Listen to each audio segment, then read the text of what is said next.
To get to the top of Mount Morality, you have to be perfect. That's a big problem for us who keep stumbling again and again. And that's where every natural religion leads.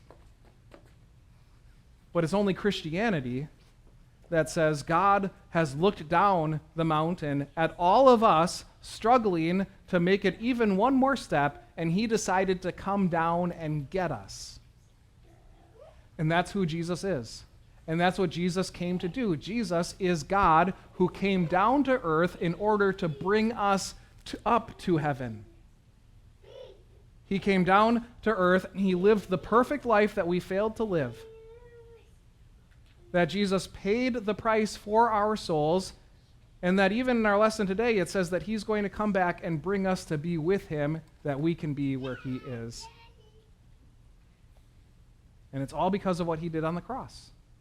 But before he went to the cross, he had this conversation, very interesting conversation with his disciples about the way to heaven. And that's what we're looking at today in John chapter 14, where Jesus talks with his disciples about how to get to the Father's house. That section begins with these verses. He says, "Do not let your hearts be troubled. You believe in God, believe also in me." He says, "Do not let your hearts be troubled." Why would their hearts be troubled? Because he had just informed them of what's going to happen in the coming days, that he's going to be betrayed, that he's going to be given over to be arrested and beaten and crucified. And this was all very troubling for the disciples, to know that their leader was going to be taken from them and was going to be harmed. They were very troubled in their heart, even though it wasn't them that were going to the cross. It was Jesus going to the cross, and yet Jesus is still concerned about their heart, isn't he? Jesus is still saying, don't let your hearts be troubled. I'm going to be going through this, but don't let your hearts be troubled. Such a gracious and thoughtful Savior we have. And by the way, he says, do not let your hearts be troubled, but that doesn't mean it's like a sin to have a troubled heart. Because the gospel writer, John, even uses that same word to describe Jesus' own heart. In John chapter 13, it says that Jesus was troubled in spirit and testified, "Very truly, I tell you, one of you is going to betray me." And then in chapter 12, before that, Jesus says that about himself. He says, "Now my soul is troubled. And what shall I say? Father, save me from this hour? No, it was for this very reason I came to this hour."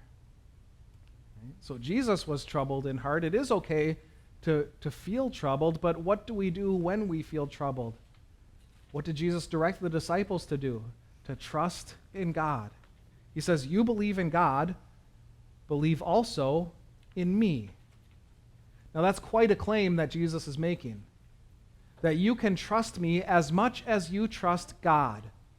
That I am as trustworthy as God himself. Who can make a claim like that except for Christ alone? What should we do when our hearts are troubled? We should trust God, trust in Jesus. And then Jesus offers the reason that we should trust in him. Because what he was about to do, going to the cross and shedding his blood and rising from the dead, all of that was going to be for the disciples' benefit. He says, "My Father's house has many rooms. If that were not so, would I have told you that I'm going there to prepare a place for you? And if I go and prepare a place for you, then I will come back and take you to be with me, that you also may be where I am." He says, I am going to ascend that mountain that you could not ascend yourselves. I am going to the Father's house, and I will make a place for you there. He describes it as a place with many rooms.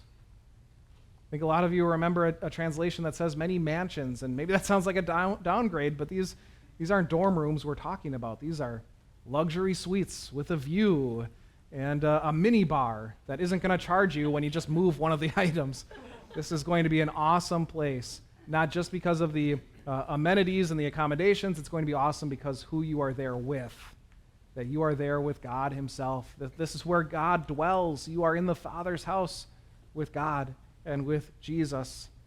It's going to be absolutely wonderful. And the fact that Jesus is there preparing a place for each of his disciples makes it all the more special.